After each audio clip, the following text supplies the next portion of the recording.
ओम नमः सिद्धेभ्यः। नमो अरिहन्ताणं, नमो सिद्धाणं, नमो आयर्याणं, नमो उवज्झायाणं, नमो लोये सव्वसाहुणम्। मंगलम भगवान वीरो, मंगलम गौतमो गणी, मंगलम कुंद कुंदार्यो, जैन धर्मोस्तु मंगलम। सर्वमंगल्य मंगल्यम, सर्वकल्याणकारकम, प्रधानम सर्वधर्माणां, जैनं जयतु शासनम्, जैनं जयतु शासनम्। यस्य स्वयं स्वभावाप्ति प्रभावे कृत्स्नकर्मण, तस्मै संज्ञानरूपाय नमस्तु परमात्मने, नमस्तु परमात्मने, नमस्तु परमात्मने। चेतिले चेतन, चेत्या विना किम चालसे।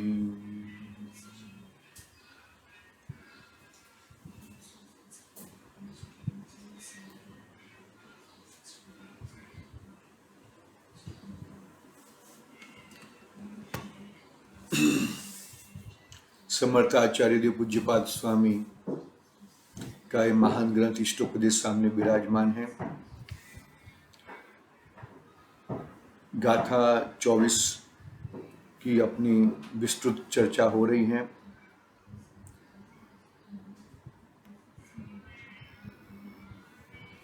बात प्रश्न क्या किया था कि मैं अध्यात्म ध्यान करूंगा, आत्म ध्यान करूंगा तो उससे मेरा फल क्या आएगा, मुझसे क्या फल मिलेगा।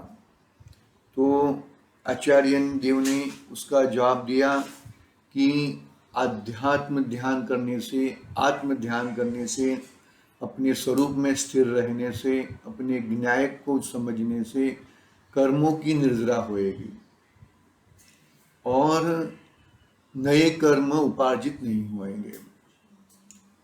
जब तुम्हारा उपयोगवान के साथ जुड़ा हुआ है तो दूसरी चीज लक्ष्य में नहीं आती। मानो कि 22 प्रकार के परिचय हैं, बरोबर है। तो परिचय उपसर्ग आदि होते हैं, मुनिराज को होते हैं, नहीं होते ऐसा नहीं है, आते हैं, लेकिन उनका लक्ष्य कहाँ पर है? उनका लक्ष्य आत्म ध्यान के ऊपर है, आत्मा के ऊपर लक्ष्य है।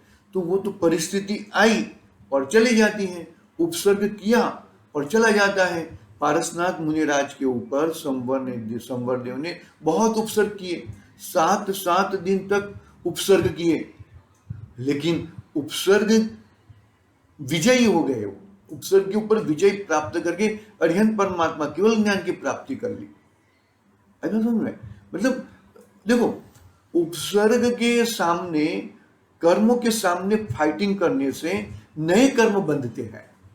बहुत जरा सिंपल थिंग है, बराबर। सामने तलवार लेके आया है और बराबर हम भी तलवार लेके जाएंगे तो दोनों का खून बहेगा, बराबर।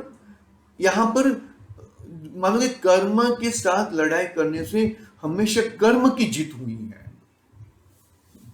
कर्म को कर्म में रहने दो और तुम अपने आत्म स्वाभाविक, ज्ञान स्वाभाविक आत्मा हो तो उसमें रहो। तो कर्म दोनों का क्षेत्र अलग अलग है, दोनों का स्वभाव अलग अलग है, दोनों की परिणति अलग अलग है, दोनों एक संसार मार्गी है और एक मोक्ष मार्गी है। आई समझ में? बात आई क्या?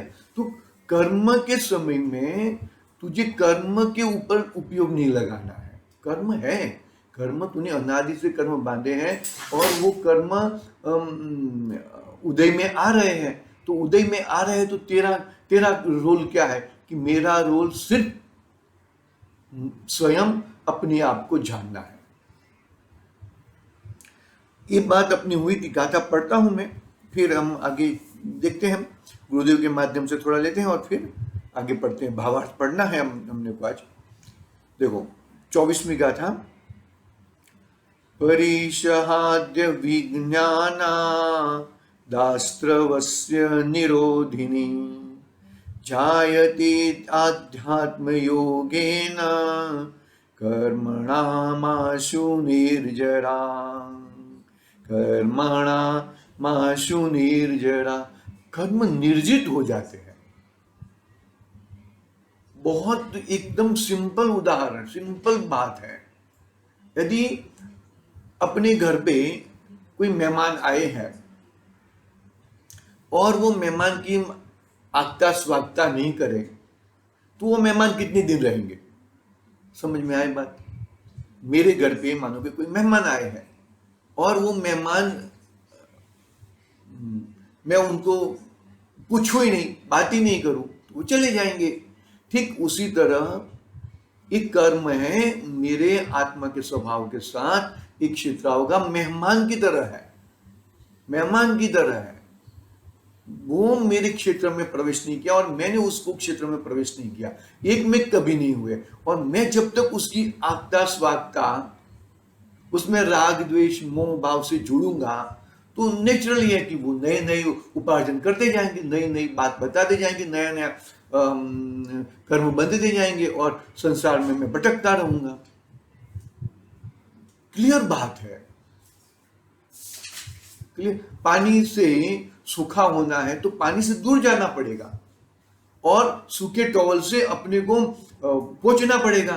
तो नेचुरली नहीं भाई, मैं पानी से दूर जाना नहीं चाहता हूँ, पानी भी आता रहे और मैं सूखा, तो भाई तेरा जो टॉवल है ना वो भी गीला हो जाएगा, तू तो गीला ही रहेगा, टॉवल भी गीला हो जाएगा। तो कर्म से हटने के लिए तुम्हें अपने स्वभाव के पास आना पड़ेगा, अपनी चीज के पास आना पड़ेगा, तो ऑटोमेटिक कर्म हट जाएंगे। ये बहुत बड़ा अच्छा सिद्धांत है। और अपने स्वरूप में हम जब बैठेंगे तब नेचुरल बात है कि भाई कर्म बिल्कुल रहेंगे नहीं। ये बात अपनी हुई थी। देखो आगे पढ़ते हैं।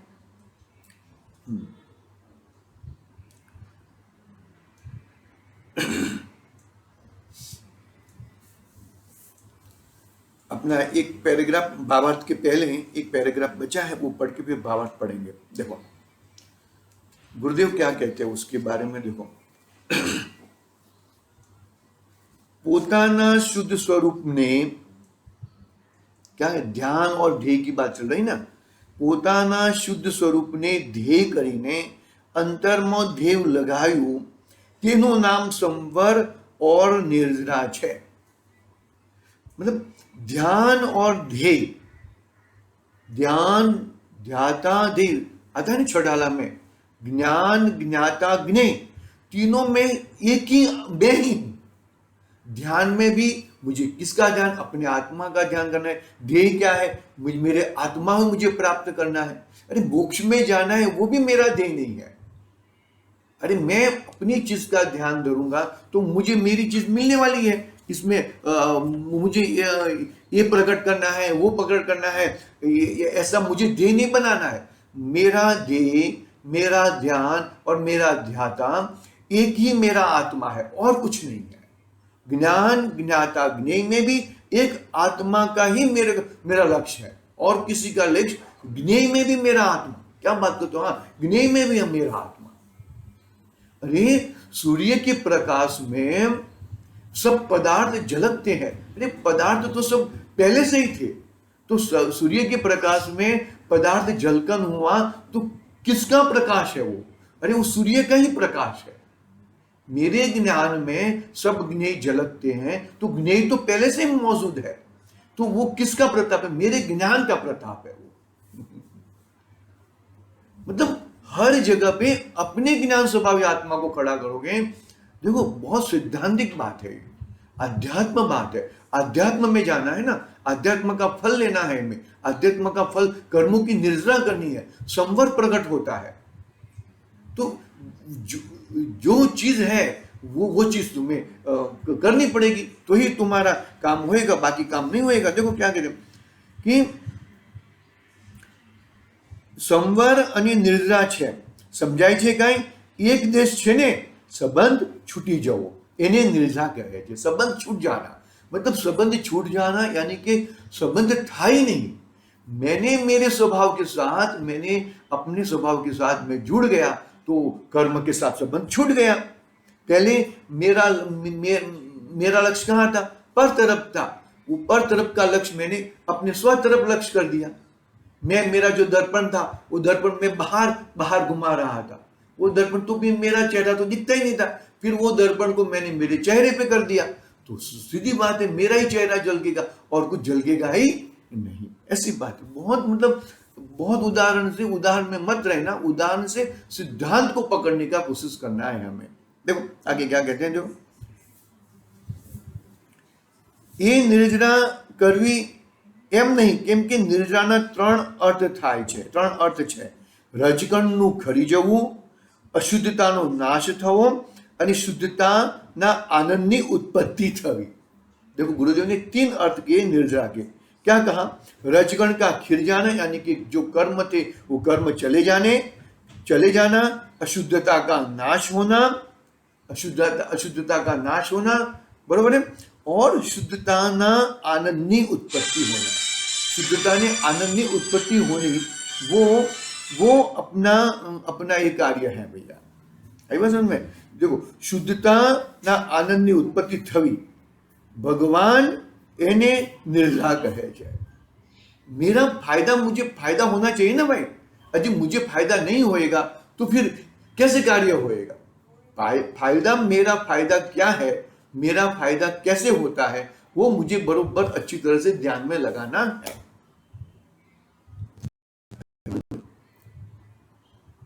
हाँ, भगवान एनी निर्जा कहे छे।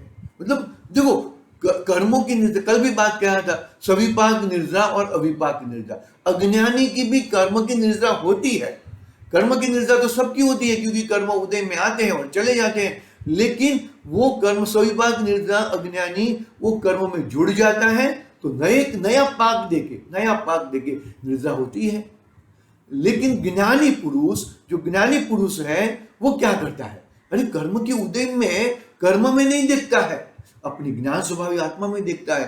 तो कर्म आए हैं, कर्म चले जाते हैं तो रजकण का खर जाना हो जाता है, अशुद्धता का आंशिक नाश हो जाता है और शुद्धता और आनंद की प्रकट होती है। वो ज्ञानी के अंदर होता है, यानी कि अविपाक निर्जा होती है।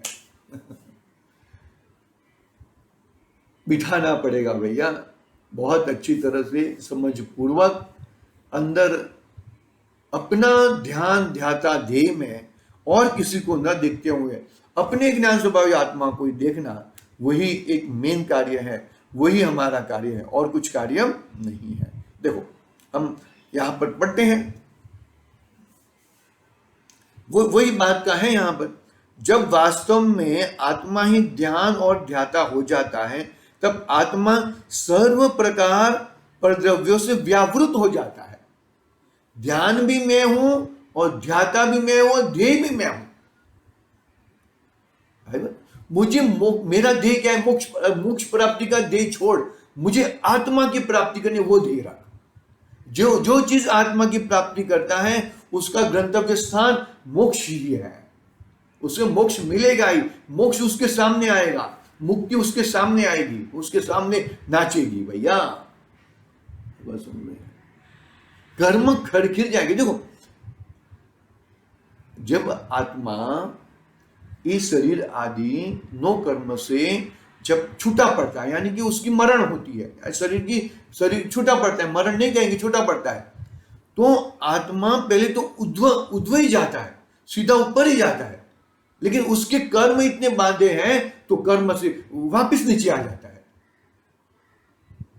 पहले समय ऊपर ही जाता है आत्मा, लेकिन कर्म बहुत बांधे तो नीचे आ जाता है। तो तेरे ध्यान में, तेरे ध्येय में यदि आत्मा ही है तो तू ऊपर का ऊपर ही रहेगा भैया। 3 करवट लेता है मैक्सिमम, 3 समय अपनी जगह पे पहुंच जाता है जहां पे जैसे कर्म बांधे हैं और जैसे कर्म तुझे भुगतने हैं ऐसी जगह पे चला जाता है। अन्य द्रव्य के साथ उसका संबंध किस प्रकार होगा? नहीं होगा ना। किस प्रकार, प्रश्न चिन्ह है, नहीं होगा, क्योंकि वो तो अपने अपने स्वभाव में बैठा है। क्योंकि संबंध तो देखो कितना लॉजिक बताते हैं, संबंध तो दो द्रव्यों के बीच में होता है, एक में नहीं होता। ऐसी अवस्था संसारी जीव को संभवती नहीं है। ऐसा नहीं है अर्थात संभवती है, ऐसा वाच्य है। क्योंकि संसार के क्लेश को प्राप्त हुए अयोगी को मुक्तात्मा की तरह 5 हस्व स्वर अ ई उ रु लु बोलने में जितना समय लगता है, इतने काल तक वैसे ही निर्बंध अवस्था रहना संभवित है। क्या कहा? सिद्ध योगी की बात चल रही है ना, अरिहंत परमात्मा है। अरिहंत परमात्मा से जब सिद्ध भगवान बनते हैं तो अरिहंत परमात्मा को कषाय नहीं है, कषाय हट गई है, लेकिन 4 प्रकार के घातिया कर्म हट गए हैं। चार घातिया कर्म हट गए हैं, अघातिया कर्म शेष बचे हैं। जब कल भी बात कही थी हमने कि आयु, नाम, गोत्र और वेदनीय 4 अघातिया कर्म बचे हैं।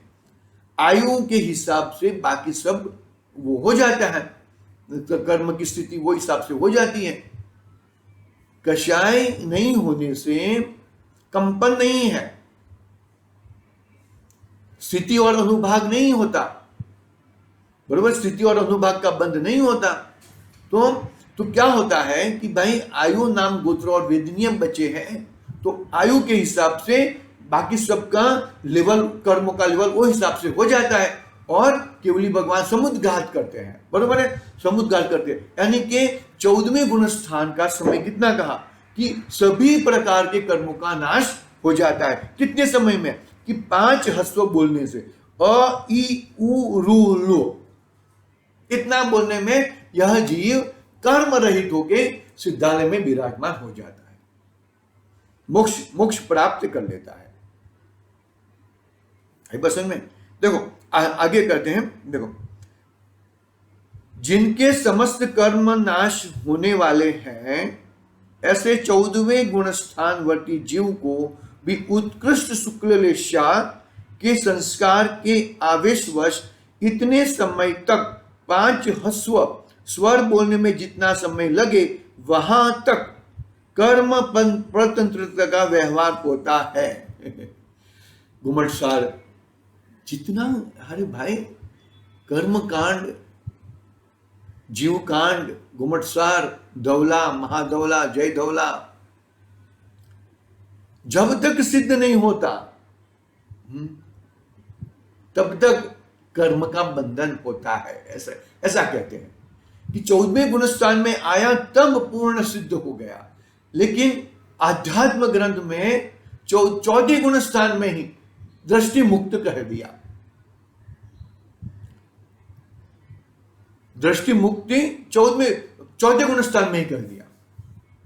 आई बात समझ में? ठीक, आगे लिखते हैं। हाँ, जो शिलों के 18,000 शिलों के, देखो किसमें कौन से ग्रंथ का उदाहरण देते हैं? घुमटसार जीवकांड में उदाहरण देते हैं। घुमटसार जीवकांड का कहा ना, सिलेसिम, तो यहां पर लिखा है, देखो पढ़ता हूं मैं, पहले वो गाथा पढ़ता हूं। सीलेसिम संपत्तो निरुद्दीणी शेष आसवो जीवो कम्मर विपमुक्को गय जोगो केवली हो दी। जो शिलों के 18,000 शिलों के कितने वेद? 18,000 वेद हैं। वेदों के ईशत्व, स्वामित्व को प्राप्त हुए हैं, जिनके समस्त आश्रव रुक गए हैं तथा जो कर्म रूपी रज से रहित हो गए हैं, वे गत योग अयोग केवली है। क्या कहा? ब्रह्मचर्य, बरोबर है, 18,000 प्रकार के ब्रह्मचर्य से रहित, दोष नहीं लगने देते। ब्रह्म यानी के आत्मा, तो अपने आत्मा में चर्या करता है, उसे 18,000 प्रकार के दोष नहीं लगते। दोष नहीं लगते तो स्वामित्व कहां पर है? अपने स्वभाव में स्वामित्व है, तो उसका सब आश्रव रुक गया है। आश्रव रुक गया यानी कि नया आश्रव आना रुक गया है और पूर्ण शुद्धता प्रकट हो चुकी है, और वही जीव सिद्धालय में विराजमान हो जाता है। एक बात समझने जैसी बात है भैया, केवली भगवान कैसे सिद्ध बनते हैं, किस प्रकार के सिद्धालय में जाते हैं। अर्हंत अवस्था तक घुमट सा जीवकांड कहता है कि वो सिद्ध नहीं हुए हैं, अभी तक कर्म है, अघात्य कर्म बचे ना। और आध्यात्म ग्रंथ क्या कहेगा कि चतुर्थ गुण स्थान में ही दृष्टि मुक्ति हो जाती है। यहां पर ये कहने से क्या कहना चाहते हैं कि यहां तक तुझे कर्म बंधन होता है, लेकिन कर्म बंधन होता है, लेकिन कषाय नहीं होने से, योग का परिस्पंदन नहीं होने से, कषाय और योग का मिश्रण नहीं। योग तो है, योग तो है, सहयोग केवल है ना, योग तो है, योग तो है, लेकिन कषाय और योग का मिश्रण, कषाय नहीं है, तो फिर वो बंद नहीं होते हैं, आते हैं खिर जाते हैं, आते हैं खिर जाते हैं। बस उनमें घातिया कर्म तो हट गए हैं भैया, घातिया कर्म तो हट गए। अघात्य कर्म में कैसा होता है? अघात्य कर्म के उदय आते हैं और खिर जाते हैं, आते हैं खिर जाते हैं। अभी आयु शेष बची है, आयु थोड़ी बची है, बराबर है, और कर्म ज्यादा बचे हैं, तो अंतिम वो मतलब नाम कर्म, फिर वेदनीय कर्म, शाता वेदनीय ही रहता है, अशाता वेदनीय होता ही नहीं है, बराबर है। पुण्य बहुत सारे किए हैं तो शाता वेदनीय नहीं रहती है, शाता वेदनीय रहती है। और गोत्रा, बराबर, तो ये जो 3 कर्म की प्रकृति शेष बची है, ज्यादा बची है, और आयु कर्म की प्रकृति कुछ कम बची है, तो फिर वो चीज, वही बात बताते हैं कि आश्रव तो नए कर्म तो होते नहीं है, तो वो सब खिर जाते हैं, यानी कि अयोग केवली हो जाते हैं। सयोग केवली को भी गुमटसार जीवकांड में, गुमटसार कर्मकांड में, भाई अभी तक तू ब्रह्मा नहीं हुआ, यानी कि अभी तक तू सिद्ध नहीं हुआ। बहुत ही भाई सिद्धांत समझने पड़ेंगे। देखो अभी भावार्थ पढ़ लेता हूं, वही अपना वही बात है, पढ़ लेता हूं एक बार, अपने पास समय है, देखेंगे थोड़ी को और कुछ चर्चा करने जैसा है। वही जो अपनी चर्चा हो गई है वही बात है। आध्यात्म योग से आत्मा में आत्मा का ही जुड़ाव करने से कर्मों की निर्जा होती है। उन ध्यान करने वाले जीव 2 प्रकार के हैं। आध्यात्म योग की बात कर रहे हैं ना, हाँ, आध्यात्म योग से आत्मा में आत्मा का ही जुड़ाव करने से कर्मों की निर्जा होती है। उन ध्यान करने वाले जीवों के 2 प्रकार है। एक तो सिद्ध योगी, जो इसी भव से, यानी कि चरम शरीरी है, इसी भव से मोक्ष जाने वाले हैं। अपनी बात हो गई है, बराबर है। सिद्ध योगी अर्थात जो इसी भव से मुक्ति को प्राप्त होने वाले, और अचरम शरीरी, वो चरम शरीरी हो गए, और अचरम शरीरी ध्यानाभ्यास योगी अथवा साध्य योगी, जो इस भव से मुक्ति होने वाले नहीं है। तो सिद्ध योगी क्या करते हैं? क्षपक श्रेणी मांडकर इसी भव से मोक्ष पाते हैं। 8वें गुणस्थान से भी श्रेणी प्रारंभ होती है। 10वें गुणस्थान तक उनको शुद्धोपयोग के साथ अबुद्धि पूर्वक का शुभ भाव होता है। उनको शुद्धोपयोग के कारण घाती कर्म की निर्जा भी होती है, और अबुद्धि पूर्वक के शुभ भाव के कारण उनको घाती कर्म का तथा अघाती कर्म की शुभ कर्म की शुभ प्रकृति का गुणस्थान अनुसार बंध भी होता है। कह दिया, वही बात आ गई अपनी। वितरागता प्राप्त होने से पश्चात योग से मात्र साता वेदनीय कर्म का आश्रय होता है। वितरागता प्राप्त कब हुई कि क्षपक श्रेणी यानी कि 12वें गुणस्थान क्षीण मोह 12वें गुणस्थान के अंत में कर्म सब जो घात्या कर्म है सब क्षय हो चुके। अभी कौन से अघात्या कर्म बचे हैं? तो क्षीण मोह में अंत यानी कि 12वें गुणस्थान के अंत में वितरागता प्रकट हो जाती है और सर्वज्ञता 13वें गुणस्थान में आके केवली हो जाते हैं, सहयोग केवली हो जाते हैं। बराबर है? हाँ, वितरागता प्राप्त होते ही पश्चात योग से मात्र सातवां वेदनीय कर्म का आश्रय होता है। उनको 14वें गुणस्थान में कर्मों का संवर परिपूर्ण हो जाता है तथा सर्व कर्मों की निर्जरा 14वें गुणस्थान के अंत में होती है। इस प्रकार सिद्ध योगी की दशा होती है। ये बात अपनी मोटा मोटी हो चुकी है। फिर आगे देखते हैं। देखो, साध्य योगी मुख्य रूप से 7वें गुणस्थानवर्ती मुनि साध्य योगी कहलाते हैं। जब वे निर्विकल्प स्वरूप में लीन होते हैं तब जितने अंश में वितरागता होती है इतने अंश में घाती कर्म का बंध नहीं होता। जितने अंश में वितरागता होती है इतने अंश में घाती कर्म का बंध नहीं होता, परंतु वहां अबुद्धि पूर्वक का शुभ भाव होने से उतने अंश में घाती कर्म का तथा साता वेदनीय आदि शुभ कर्म का बंध होता है, परंतु असाता वेदनीय आदि अशुभ कर्म का बंध नहीं होता। बरोबर है? 7वें गुणस्थान साध्य योगी 7वें गुणस्थानवर्ती का है। बरोबर? और सिद्ध योगी 8वें गुणस्थान से यानी कि 7वें से आधे में। बरोबर है? अभी के जो जीव है ना साध्य योगी हो सकते हैं, 7वें के पहले पड़ाव तक जा सकते हैं, लेकिन 7वें से दूसरे पड़ाव में नहीं आ सकते, है ना? तो ठीक है।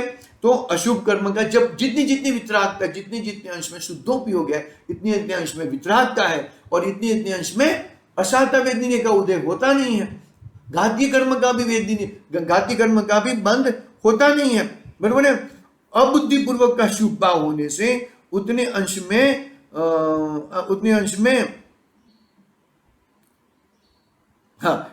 घाती कर्म का तथा साता वेदनीय आदि शुभ कर्म का बंध होता है, परंतु असाता वेदनीय आदि अशुभ कर्म का बंध नहीं होता। जितने अंश में वितरागता हो, देखो जितने अंश में वितरागता होती है इतने अंश में घाती कर्म का बंध नहीं होता। बराबर है? परंतु जहां अबुद्धि पूर्वक का शुभ भाव होने से इतने अंश में घाती कर्म का अघाती कर्म आना चाहिए। मेरे हिसाब से मुझे ऐसा लग रहा है अघाती कर्म आना चाहिए। 1 मिनट हो, यहां पर है तो देख लेते हैं।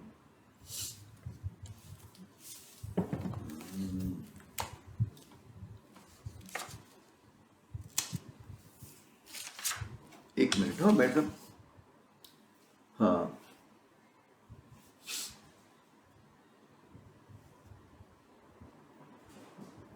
अबुद्धि पूर्वक का शुभ भाव है, अबुद्धि पूर्वक का शुभ भाव है वहां पे घाती कर्म का, जहां पे जितने अंश में वितरागता प्रकट हुई इतने अंश में घाती कर्म का बंध नहीं होता। लेकिन अबुद्धि पूर्वक का, देखो क्या कहा, अबुद्धि पूर्वक का शुभ भाव होने से इतने अंश में घाती कर्म का तथा साता वेदनीय आदि शुभ कर्म का बंध होता है। अबुद्धि पूर्वक का शुभ भाव के समय में जहां पे वितरागता जितने समय के लिए वितरागता प्रकट हुई, अगर एक समय के लिए वितरागता प्रकट हुई इतने समय के लिए घाती कर्म का बंध नहीं होता। और जहां पे अबुद्धि पूर्वक का शुभ भाव है, अशुभ भाव तो चल गया, अबुद्धि पूर्वक का शुभ भाव है, इतने अंश में घाती कर्म का और साता वेदनीय का शुभ बंध का होता है, मतलब घाती कर्म ही है। अघाती कर्म का तो बंध चालू ही है। अघाती कर्म तो जब केवली भगवान हो जाएंगे तब अघाती कर्म कब नाश होंगे? जब 14वें गुण स्थान में आएंगे। इतने जो 5 अल्फाबेट बोलते हैं, 5 हस्व बोलते हैं, स्वर बोलते हैं, इतने समय में ही ये अघाती कर्म नाश हो जाएंगे। ऐसी बात है। तब तक अघाती कर्म तो चालू ही रहते हैं। बराबर ना? हाँ, तो अभी इस तरह अपनी 25वीं गाथा पूरी हुई। बराबर है। 14 गुणस्थान के नाम बोले हैं। देखो, मोह और योग के निमित्त से सम्यक दर्शन, सम्यक ज्ञान और सम्यक चारित्र रूप आत्मा के गुणों की तारतम्यता अवस्था विशेष को गुणस्थान कहते हैं। केवली भगवान का मोह क्षीण मोह हो चुका है, योग का कंपन है, योग का कंपन है, तो मोह का क्षय होने से घाती कर्म पूरे नाश हो चुके हैं। अघाती कर्म का सद्भाव है, बराबर है। तो साता वेदनीय है, असाता वेदनीय तो बिल्कुल नहीं है। साता वेदनीय भी कहीं जाती है भैया, एक बार सुन में क्षुधा तृषा आदि वो सब वो कहीं जाती है, क्षुधा दोष रहित है, ऐसा कही जाती है। देखो 14वें गुणस्थान के नाम कहे हैं कि मिथ्यात्व, सासाधन, मिश्र, अविरत सम्यक दृष्टि, देश विरत, प्रमत विरत, अप्रमत विरत, अपूर्वकरण, अनुवृत्तिकरण, सूक्ष्म सांप्राय, उपशांत मोह, क्षीण मोह, सहयोग केवली और अयोग केवली। बराबर। इस प्रकार से अपनी 24वीं गाथा पूरी हुई है आज। कल हम देखेंगे 25वीं गाथा प्रारंभ करेंगे। इसमें किस प्रकार का देखो, चौथे पांचवें गुणस्थान में भी जीव, धर्मी जीव किस प्रकार का निर्विकल्प ध्यान में होता है और तब उसको कर्मों का संवर बंद की व्यवस्था ऊपर कहे अनुसार होती है। मुख्य रूप से चौथे, पांचवें और छठे गुणस्थान में सविकल्प दशा होती है। उसके बाद हम किस प्रकार के बंद होते हैं वो बात कल हम करेंगे 25वीं गाथा के अनुसार। बरोबर है। आज के लिए ओम नमः सिद्धि निज